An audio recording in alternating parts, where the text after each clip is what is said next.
Kraft presents The Great Gildersleeve. Yeah.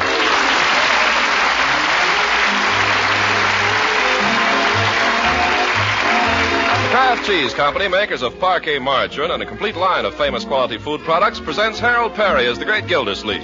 Kraft brings you The Great Gildersleeve every week at this time, written by John Whedon and Sam Moore.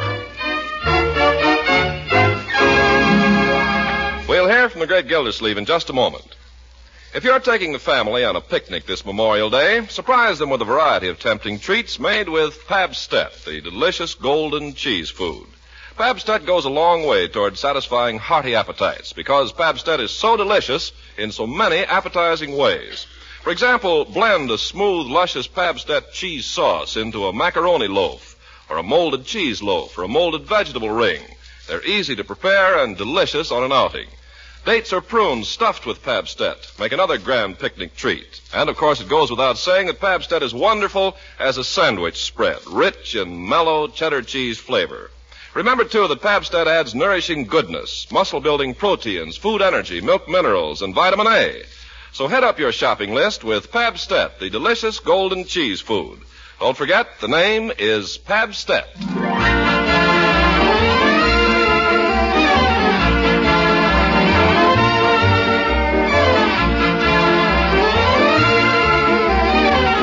Now let's follow once more the ups and downs in the career of Throckmorton P. Gildersleeve. Last week he had one of his ups. At the annual outing given for the city employees, he stole the show with his fruity baritone and forced Mayor Terwilliger to retire in confusion. And today we find him still riding the crest of that wave as he strolls down Main Street with his campaign manager, Judge Hooker, about to enter Floyd Munson's barber shop. After you, Gildy. No, after you, Judge. I insist, after you. No, after you. Well, then. Well, make up your mind. I'll make up yours. All right, after me. Close the door, gents. You're letting in flies. Oh, hello, Floyd. How's business? How's the wife? That's fine. Hi, Commissioner. Thought it was about time you were coming around. Oh, I'm overdue, Floyd, overdue. But I haven't had time, well, and I haven't one for a real haircut today. Just a little trim. Okay, climb right up in the chair there. Hi, Judge. Good day, Floyd. Make yourself at home with the magazines there. It's a new Esquire that's worth looking at. I'm not interested in Esquire, Floyd. Where is it? Well, it's there somewhere. Don't miss the Varga girl. Brother, that girl telephones in the darndest positions.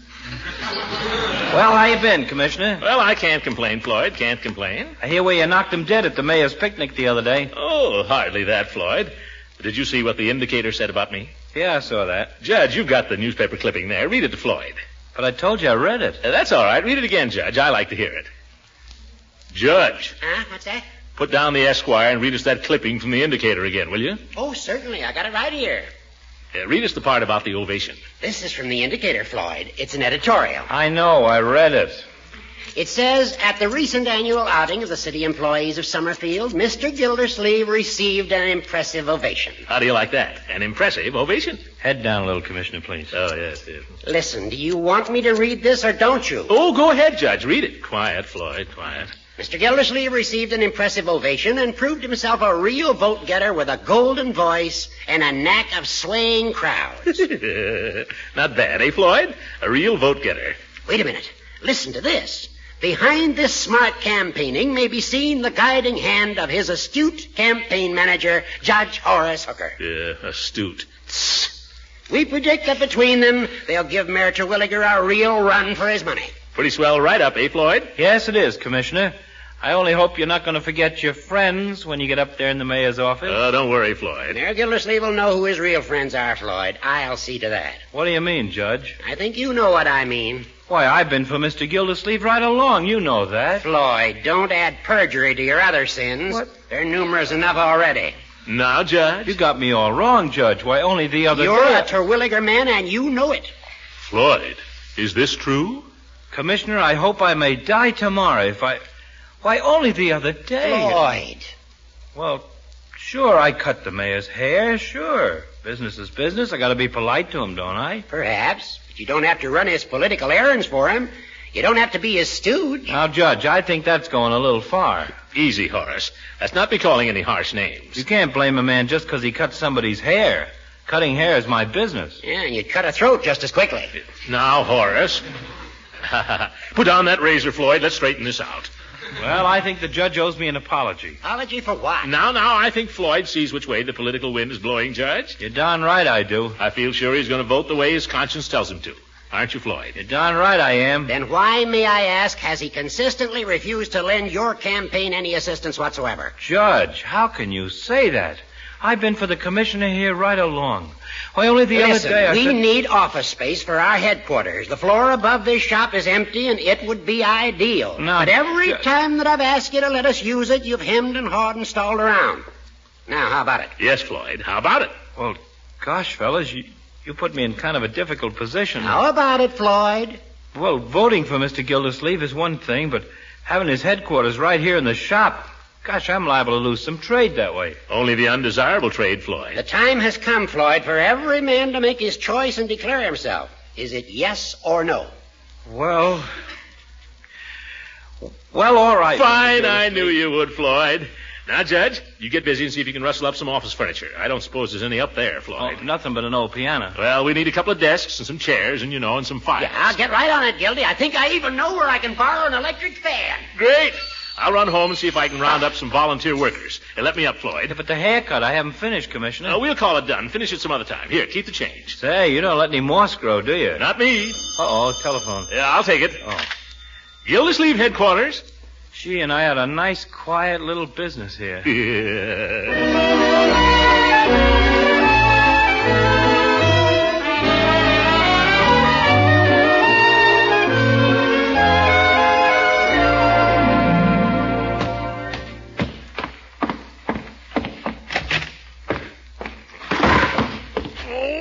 Who left that right inside the door? Is that you, Uncle Mort? Certainly it's me. Look at this hallway. Baseball gloves, comic books. It's lucky I didn't break my neck. Where's Leroy? He's up in his room. He's got his commando gang up there. Well, they better stay there. I've got some telephoning to do. Well, I won't bother you. I'm going to the movies. Oh, not this afternoon, my dear. I need your help. Oh, Uncle Mort. Yeah, where's Bertie? I need you both this afternoon. Oh, Bertie!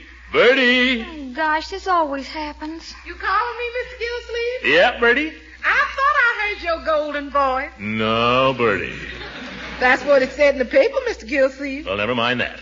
I wonder if you'd like to do a little political work this afternoon, Bertie. What kind of political work, Mr. Gildersleeve? Well, we're opening up our new headquarters downtown, and there's quite a few things to be done. Yes, sir. Political work, you say? Well, it'll be a definite contribution to my campaign, but it's not anything like making speeches. No, sir. Is there anything like sweeping and dusting out the office? That's it, Bertie. But Marjorie will help you, won't you, my dear? Well, What's that? Oh, darn those kids. How about it, Margie? Will you help Bertie get the new headquarters ready? well, I don't see why it has to be cleaned on the one afternoon the Cary Grant pictures at the Majestic. Marjorie, Cary Grant will be back again someday. Yes, but by that time I'll be an old woman. Oh, my God. Ye gods, what are those kids doing up there? If that racket starts again, I'm going up there myself. And you, young lady, you're going to help me this afternoon. All right. Don't feel bad, honey. We all got to help your uncle. We all got to give up something. I'm going to have to give up doing the laundry this afternoon.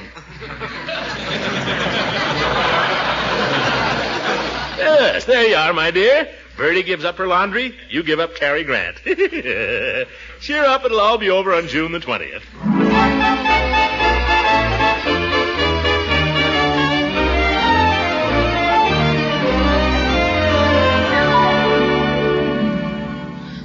To use it because I'm head of the commandos. Well, the whole thing was my idea, so naturally I get first shot. Oh, for corn's sake, the commandos will please come to order. What's that mean? Piggy, don't you know anything?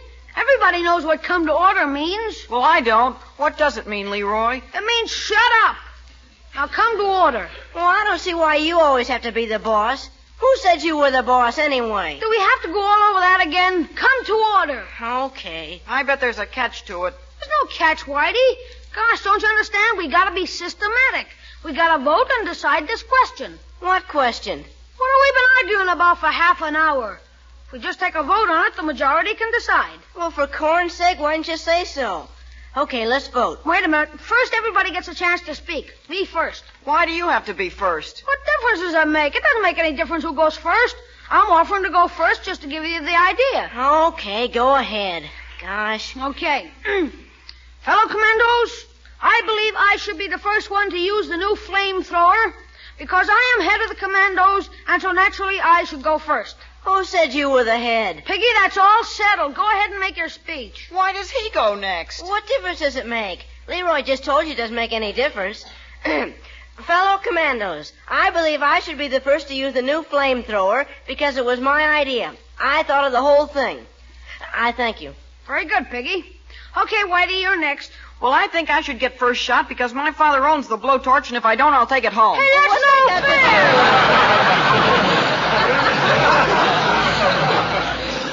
If you do that, you're a poor sport, Whitey. Besides, who thought of it in the first place? I don't care. Well, let's get this over with. Let's have the vote. Who do you vote for, Whitey? I vote for me. You're not supposed to vote for yourself, you dope. Who do you vote for, Pig? Me. Then I'll vote for myself, too. Only I forgot to tell you, in case of a tie, the chairman wins. Hey, that's no fair.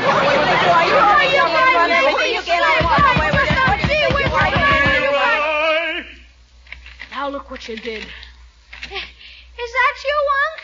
You know who it is. Open the door. Okay. Now, what's going on in here, young man? Oh, nothing, Unc. Oh, not a thing, Mr. Gildersleeve. We were just playing, Mr. Gildersleeve. I never heard such yelling and screaming in my life. Now, what's it all about? Oh, nothing. We were just having a little discussion, and then we took a vote, just like in Congress. I don't believe even Congress could make that much noise. Now, what were you discussing? Oh, we were talking about who gets first shot with our new flamethrower. Oh, flamethrower. What are you boys using for a flamethrower? Here it is, Mr. Gildersleeve.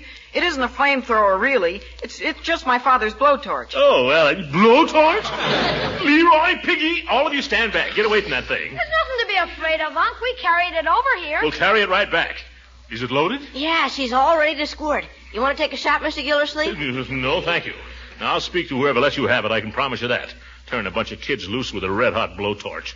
Who told you could have it? Who let you have it? Well, Whitey's father wasn't using it, so, well, we didn't think he'd mind. Leroy, that is stealing. Boys, I'm surprised at you. This is the kind of thing that leads to gangsterism. Oh, it couldn't, Unc. We're just commandos. When you start stealing blowtorches, you're gangsters, Leroy. Now, why can't you boys find some wholesome occupation for your time? There ain't any. There aren't any. Oh. Well, I'll provide one for you. I'll give you boys an assignment much more important than playing commando. I'll give you a chance to help the whole community. Does it work, Unc? Let me explain it in my own way, Leroy. As you boys probably know, I'm running for mayor of Summerfield. Yeah, I saw you win the pie-eating contest at the picnic. Cute. Well, Mayor Terwilliger has got posters up all over town with his picture on them, telling people to vote for him. Now, I want to put some posters around with my picture on them. And if you boys will distribute my posters, you'll be doing the city of Summerfield a big favor. Now, doesn't that appeal to your patriotism? Perhaps I haven't made that quite clear. Oh, yeah, it's pretty clear. I'm offering you, commandos, a chance to fight the forces of corruption in this town. Give Summerfield a good, honest government. What do you say?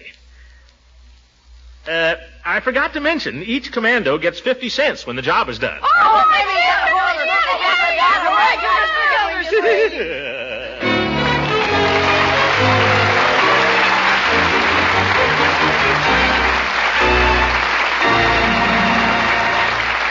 The great Gildersleeve will be with us again in just a few seconds.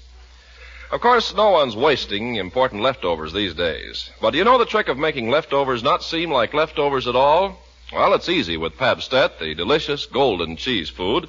First, you make a smooth, luscious cheese sauce with Pabstet and a little milk. And then pour this appetizing Pabstet cheese sauce over leftovers of meat, fish, vegetables, or rice, fixed any way you like. And presto, Pabstet has helped provide you with a brand new main dish, rich in mellow cheddar cheese flavor. You can serve Pabstet in a variety of other ways, too. Melted with macaroni for a tempting casserole dish, toasted in sandwiches, or sliced for serving with dessert. And remember, Pabstet is wholesome and nourishing, a real favorite with children. So watch your dealer's stocks, and whenever you can, buy Pabstet. Ask for the delicious golden cheese food of 100 uses, Pabstet.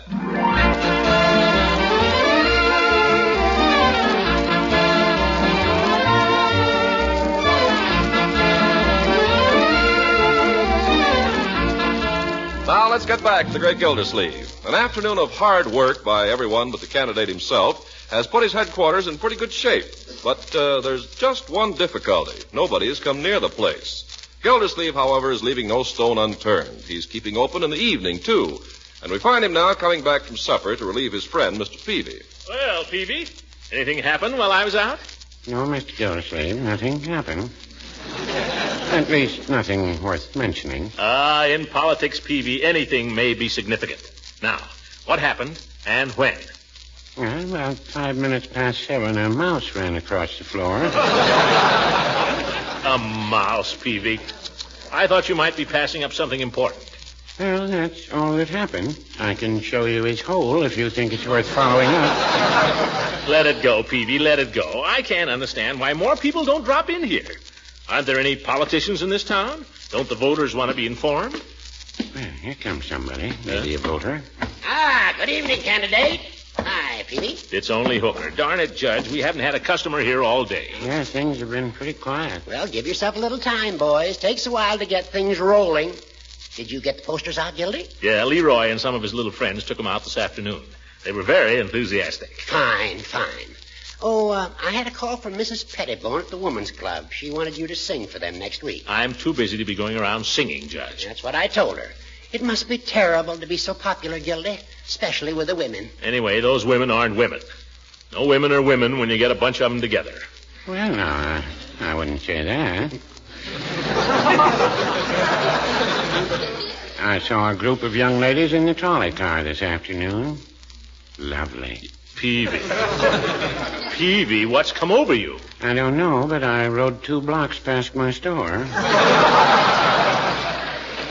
Well, here comes somebody. Don't worry, it won't be anybody. Hi, Floyd. Yeah, what did I tell you? Well, boys, how's the campaign coming on? Nobody even knows we're here, Floyd. We might as well go home. Home? What's the use of going there? If you got a headquarters, you might as well get some use of it. What do you mean, Floyd? I told the wife I was coming down here to help get you fellas organized. She didn't believe it for a while, but I convinced her. So what? Well, brought a deck of cards with me. Oh, that's a good idea, Floyd. Why should we sit here all night and just worry? Well, we might play just a few hands. Sure, nobody wants to play poker all night. No. Pull up a chair, Judge. Pull up a chair, Peavy. Oh, I don't think I'd better, Floyd. I think I'll just be running along. Oh, no, you don't, Peavy. Your wife's out, and we need at least 4 players. But I don't really understand the game, Mr. Gildersleeve. We'll teach you, Peavy. Eh, Floyd?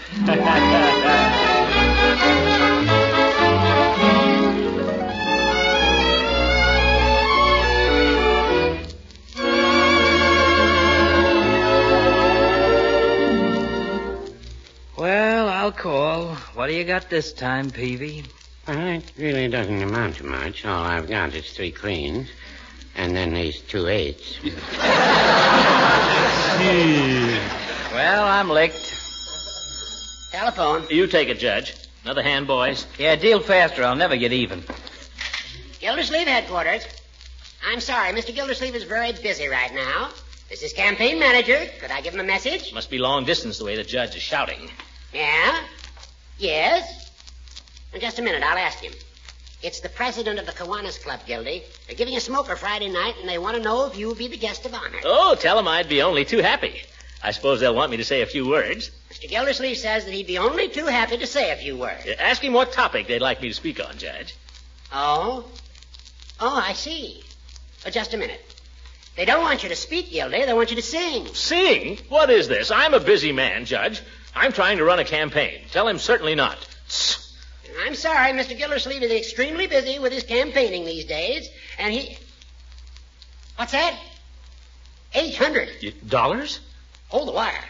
He says if you'll do it, he can practically guarantee you 800 votes. You better grab it, Gildy. Say, for 800 votes, I'd sing all night. Mr. Gildersleeve would be delighted. He'll be there with his music. Well, what do you know about that? You're getting to be a regular thrush, Commissioner. Gildy, I've got it. By golly, I've got it. You've got what? The old fox has done it again. The old goat. Look, now, how did Pappy O'Daniel get to be governor of Texas? O'Daniel? Ain't he the guy that used to sing Pass the Biscuits, Pappy? That's right. He toured the state with a band, and he sang his way right into office. There's the keynote of your campaign. By George, Horace, maybe you've stumbled onto something there. Stumbled my eye. Yeah, you know, all you need is a good campaign song, Commissioner. Look, like this one. Oh, brother. Floyd, where'd you get that piano? I don't know. It came with the joint. Yes. Now listen. All vote for Gildy, Gildy. Gildersleeve's a grand old name. No. I've got it. Oh, what a pal is Gildy. Oh, what a pal is Gildy. No, boys. That's no good. Wait a minute. Oh, here's one. Oh, Gildersleeve, sweet Gildersleeve. Oh, mayors come and mayors may go. Now what? We still have him, so do not grieve, but vote for him on June the 20th.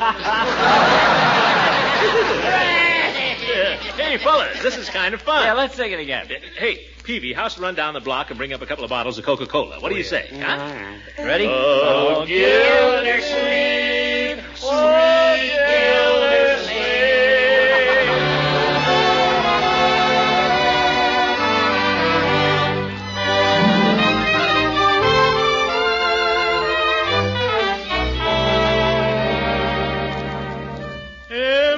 For the million things she gave me. Oh, it's only that she's growing old, growing old. Here's for the tears she shed to save me. Hold it. Telephone. Well, I'll take it. Gildersleeve headquarters, Gildersleeve speaking. What? Leroy? What's he done? Now, see here, you can't do that. You hold on, I'll be right down there. What's wrong, Gildy? Leroy, they got him down at police headquarters. What for? Darned if I know. I thought he was home in bed, Judge. Anyway, it's persecution, that's what it is. By George, if Terwilliger's back of this, I'll have the law on him. Come on, fellas. Come on, Floyd. Come on, Peavy.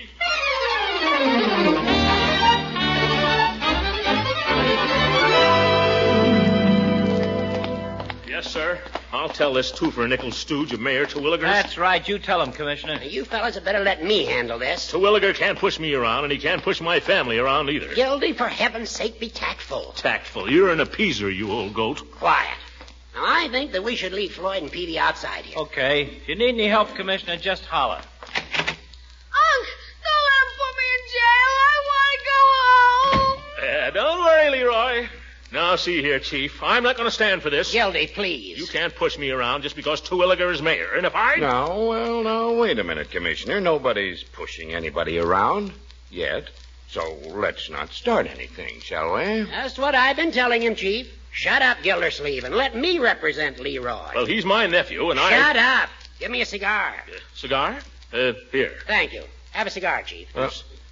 Much obliged, Judge. Now, what's my young friend here charged with? Well, I haven't been able to figure out the law on it, Judge. It might be a 92A, and then on the other hand, it might be a 316. What have you been doing, Leroy? Nothing, Unc. Will you kindly let me handle this, Gildersleeves? Forget the law, Chief. What is it the boy's done? Well, he went around town, and all the Terwilliger posters he could find, he put Hitler mustaches on them. Yeah. How could you do such a thing, Leroy? I was just trying to help you out, Unc. Don't let him put me in jail. Now, don't you worry, Leroy. Look, Chief, can't we just forget this whole thing? Well, I'd like to, Judge, but Mayor Terwilliger's pretty sore about this. He wants the Gildy party punished. Yeah, Terwilliger, eh? This is political persecution, that's what it is. Oh, no, it's not. Oh, yes, it is. You're his chief of police, and he wants you to hamstring my campaign. I know. Any charge is good enough to throw at Gildersleeve. Gildy, please. Now, you're all wrong, Mr. Gildersleeve. Why, if you want to know, I had a complaint an hour ago about a terrible racket going on down at your headquarters. But did I do anything about it? I didn't even bother to call you. Racket, you say? Well, that was the complaint. Disturbing the neighbors. Yeah, but, Chief, we weren't making any racket. We were just singing. That's right, Chief. A little close harmony, that's all. Well, I figured it was something like that. But you know how these nuts are. They call up all the time, always talking about some little thing. Yeah, I know. You were harmonizing, huh? Yes. Too bad we didn't have the chief there, Gildy. He sings a wonderful bass. He does? Yeah. Well, that's just what we needed. Well, I'm no Caruso. Well, the judge is no Lily Pons either. Why don't we just run through it once, Judge, while we've got the chief here? Go get the boys, Judge. Well, this is very irregular, but if, Boyd, Peavy, come in here. M is for the million things she gave me. Come on, Chief. O means only that she's growing old. Oh, you're great, Chief. T is for the tears she shed to save me. H is for her heart of purest gold, of purest gold. I don't want to stay in jail. Quietly, Ryan. E is for her eyes with love light shining. R is right, and right she'll always be, she'll always be. Take it, Peavy. Put them all together, they spell more. The word that means the world to me. The world to me.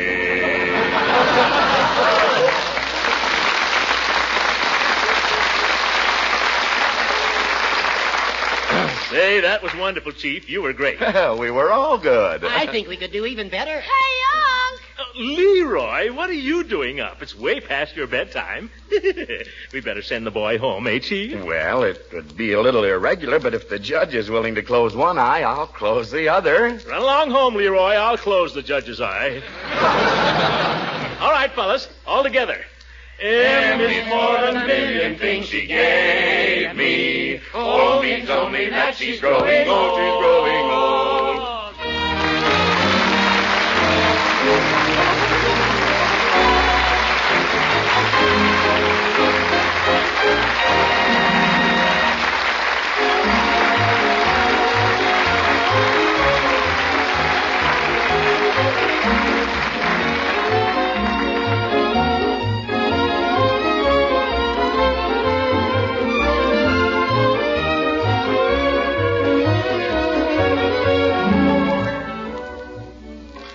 M is for the many things she gave me.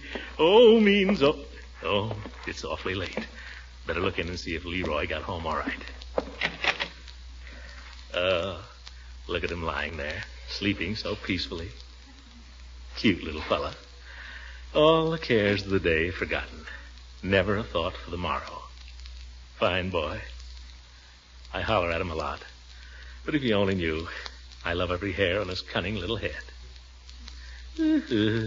Sweet dreams, Leroy. What a character. Oh, good night, everybody.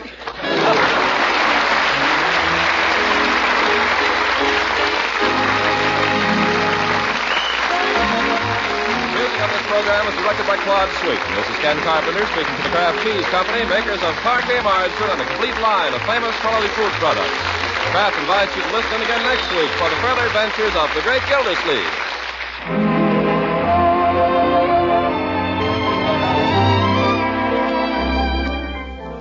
When warm weather sends your family's appetite into a slump, liven up interest in foods with the taste-tingling flavored tang of Kraft Salad Mustard. Yes, you can get Kraft quality in mustard, too, and this light, golden, creamy, smooth salad mustard is spiced just right for most everyone's taste. You can serve Kraft Salad Mustard in dozens of appetite-rousing ways. Blended into tasty relishes and sandwich fillings, spread on sausage and cold meat cuts, or added to salad dressings for extra flavor zest. What's more, Kraft Salad Mustard is grand to use in cooking, blended into a golden sauce for hot-cooked vegetables, or added to a tempting cheese fondue or Welsh rabbit. Then there's another Kraft quality mustard you'll want to try, a sharper variety with horseradish added. Buy them both for variety. Kraft mustard with horseradish, and that popular favorite, tangy, golden Kraft Salad Mustard. This is the National Broadcasting Company.